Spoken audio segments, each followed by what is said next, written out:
It's a pleasure to welcome you all here.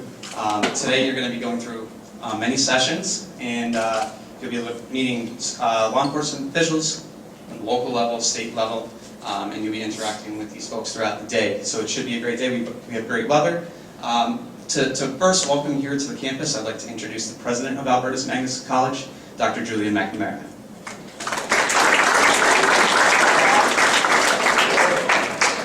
Good morning, ladies and gentlemen. It's a pleasure to welcome you to Albertus Magnus College today. And thank you for coming. Thank you for taking the time. You know, it is very impressive when people start to think about their career options, and especially when people are in secondary school, high school. So I thank you for being here today. And there's one person who is not on the agenda whom I also want you to meet so you can have a chance to speak with him during the day. He's the chair of one of our academic departments related to criminal justice. He himself, Michael Geary is right here, he himself is a former New York Police Department, NYPD police officer, and went up the ranks. He eventually became an attorney, and then when he retired from the NYPD and left that service, where he devoted a tremendous amount of time, he joined up the Albertus Magnus College faculty. So I just want Michael Geary to come up and say a quick hello to everyone so that you'll know who he is and you'll feel free to speak with him during the day.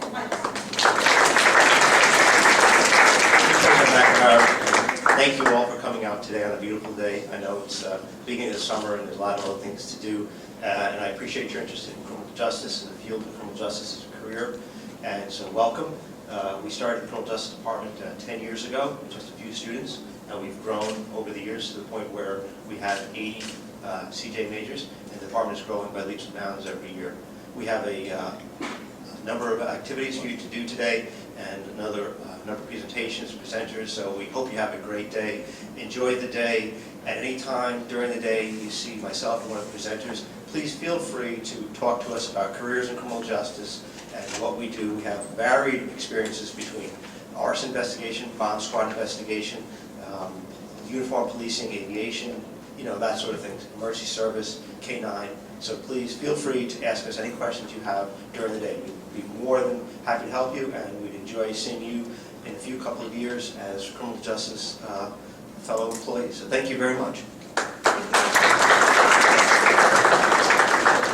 Ladies and gentlemen, as I mentioned a couple of minutes ago, thinking about your careers, thinking about your next steps in life is a very important part of the high school experience.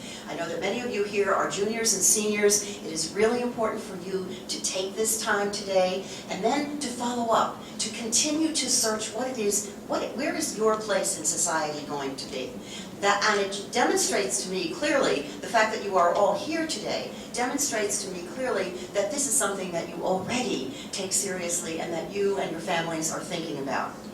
You are going to hear from some incredibly wonderful, community-oriented service persons here today.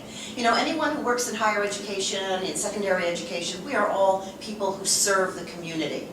But you're going to hear today from law enforcement folks who also serve the community in varieties of ways. Think about whether or not you would fit into that type of orientation and program. As you listen to these experienced professionals who have been out there in the field, who have done the real stuff, not just the things that you see on TV, but who are really engaged with their communities and are professional persons whose lives have touched the lives of so many other people, helping in this helping profession that is the profession that seeks to ensure that we, a nation of laws, continue to be that and to be very realistic about that. So I am very happy at this time to welcome you here to Albertus. Use this opportunity and don't be shy about asking these folks. You see them here, you see some of the uniformed police officers, now you know who Mike Geary is, Attorney Mike Geary, and you ask them any questions and ask for more information. That is a really important thing to do. Send them an email after this is all over. They will love to hear from you. Twitter is okay too. Ladies and gentlemen, thank you so much. It's a pleasure to have you here today. Have fun.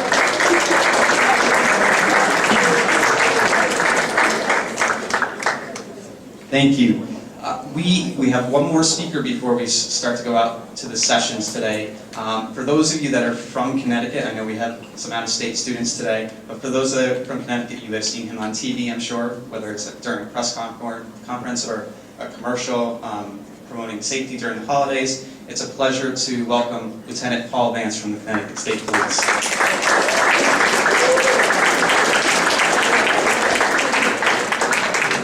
Good morning. You guys look like I feel tired. Hey, this is an exciting day. You know, I have formal remarks that I was going to stand at the podium and give to you and listen to Dr. McNamara. She hit the nail right on the head. I'm here for a couple reasons. I'm here to congratulate you for getting out of bed this early this morning and getting here. That's an important part. Thank you very much. But I'm really here because you're showing interest in law enforcement. Maybe in forensic science, maybe in police work, on the street, boots on the ground police work. I don't know, but you're showing interest in law enforcement. You know, it's so important. It's such an important profession. And that's exactly what it is. It's a profession that you see on TV, the good people are running that way, the bad guys are there, so the cops are going that way. You see, how many of you guys watch those shows, CSI? Who watches CSI? You know, let me tell you something. They can't figure out DNA in 40 minutes. It doesn't work. Okay? But the forensic science of law enforcement, how law enforcement has changed in the last 25 years is phenomenal. You know, when I came on the State Police Department, you're going to be able to figure out how old I really am. When I came on the police department, the State Police Department, it's the largest police department in the state of Connecticut. I was excited because there were so many things I had to offer and just so many career paths that I could take. You know what they gave me when I graduated from the police academy? They gave me a pen and a pad that went in my hip pocket. We didn't have computers, can you believe that? We didn't have cell phones. That's how old I am. All right? But you know what? We've changed and we've evolved over the years and we've moved ahead with times. And law enforcement today is actually exciting because there's so many facets of law enforcement. It's not just the men and women that wear the badge and the gun and go onto the street. It's all the support people. And it's even the educators. The educators that teach you from their experience to prepare you to go out to serve the community, to give back to the community. You know, in the State Police Department, let me just tell you a little story. We just hired 58 troopers. They're in the police academy now. You know, it's really kind of neat because they're all excited. They're excited like you are. They're hopeful that they're going to succeed. They're hoping that they're going to make it and graduate. But let me back up a little bit more. It all started when they took an examination. They took a written examination, basic knowledge, basic information examination. You know how many people take that exam? Give me a guess. In the Red Sox hat, because you're my hero, wearing a Red Sox hat, I like that, even though we're batting zero. How many people do you think took the exam? 1,000? That's not really right. I'm going to give you one of these, though. This is an official state police pen that I stole from a trooper this morning. No, not 1,000. It's higher. Be another guess. Yellow shirt. How many? You win. 5,000 people just took our examination. That's 2 troopers that can't write tickets this morning. 5,000 people. Now, why do I tell you this? Because it's competitive in this field. Everybody is getting an education and are furthering their education, right, to get into law enforcement, to get into careers of the 21st century. You heard the director here is an attorney. Okay, he's not in the courtroom, you know, defending bad guys and doing what attorneys do. He's here partaking and giving back his knowledge and his information, all right, to potential and future law enforcement people. So anyway, we have 5,000 people took the exam. Now let me back up to this class that's in there right now. About 2 months ago, we took 225 people that had passed the written exam. 225.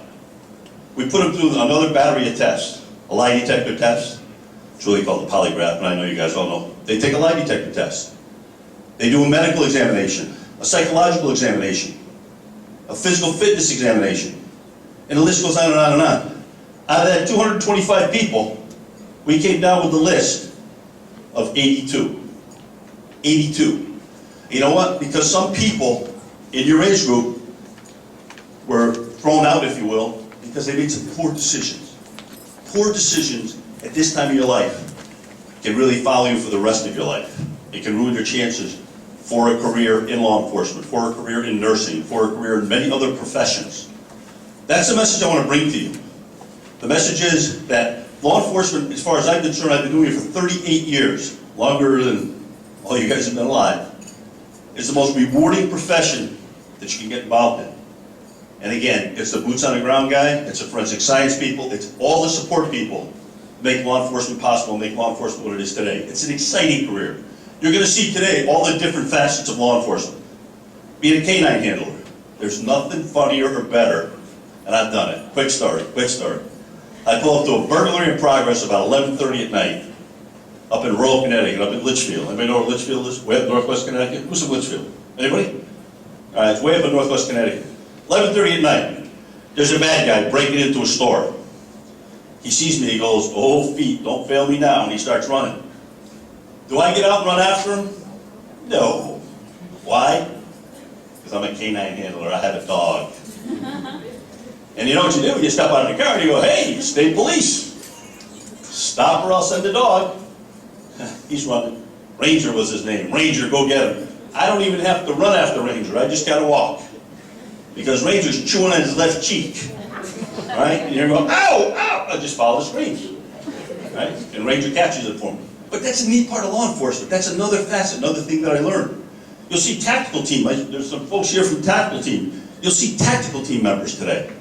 Yeah, okay, it sounds like all fun and games, but they're highly trained. They learn so much, and we learn so much on a continuous basis. For 38 years, I have not stopped learning. I have not stopped learning. It's an exciting profession. It's energetic. You'll see people from the military. Some of you may be interested in the military police. Right? Many troopers are former military. Trooper Scott over here is a highly decorated, energetic, involved trooper. Every single day, he's either out there in the streets, okay, or he even comes here and involves himself in the educational process because he knows how important it is. My message to you is twofold. If you're truly interested, truly excited about law enforcement, pay attention, please. Remember I told you 5,000 people took that exam? The people that come, they're the cream that rise to the top, are the people that continue their education. And I mean that. Continuing your education after high school is so important. It's so important. Those are the people that seem to survive our selection process. Our selection process. In the next 24 months, and I'm going to announce this for the governor, because I'm sure he'll announce it eventually, we're going to have to hire about 200 troopers. 200 troopers. How old do you have to be? You have to be 18. I'll take that back. You have to be 21 now. It used to be 18. You have to be 21. Okay? If you're not ready for that examination process, prepare yourself. Stay out of trouble. I mean that sincerely. Stay out of trouble. Every little bit of trouble follows you. Don't let that happen. Okay? Continue your education. And continue it on a basis of absorbing more knowledge and preparing yourself for that career in law enforcement. And today when you're here, and I know the doctor mentioned, ask questions, talk to people. Find out truly what law enforcement is all about. It's not all lights and siren. It really is not all lights and siren. I haven't turned my siren on and I can't tell you how long. All right? But it's not all lights and siren. It's not all fun and games. There's nothing worse than having to do this at 11:30 at night in someone's front door and deliver some terrible news. It's not fun. It's fun to deliver a baby. I've done that. There's a lot of fun stuff. You know, the pressure's all on the father. I don't care what the women say. All on the father. But truly, it's a great profession. I'm really excited to be here. I hope that you ask questions. I hope that the interest that you gather here today really pushes you towards a law enforcement career. It's an exciting career. It's a rewarding career. And it's your opportunity to get back to the community. I wish you luck today, and thank you for being here today. I appreciate it.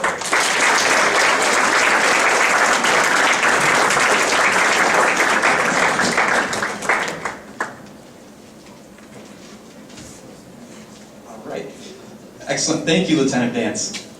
So we are about to leave in about 5 minutes. I'm going to explain some housekeeping things before we head out to the sessions. Number one thing, you all received a blue t-shirt today. Did everybody receive a blue t-shirt?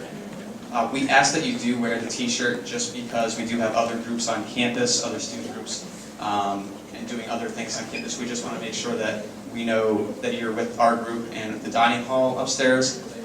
They need to keep track of our students, so we do need to have blue shirts on. So if you could do that for us, I'd appreciate it. Another thing, I know there are a couple parents here. We ask that the parents do not go to the sessions. We just want that those for the students only. We will have a photographer here taking pictures, so there will be pictures available.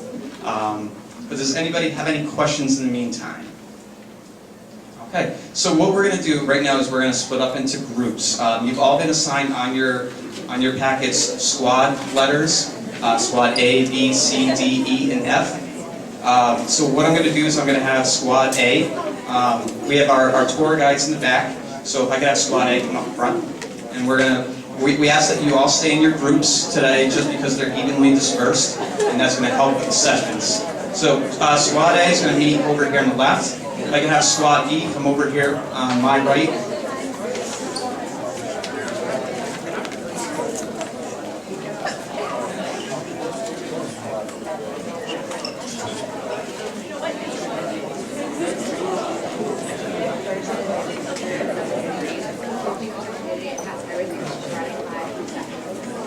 And those two squads can slowly walk to their first session.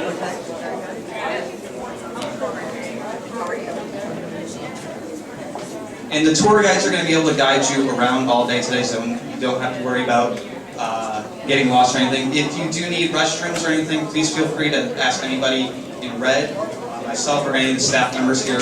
We will be able to guide you to the restrooms.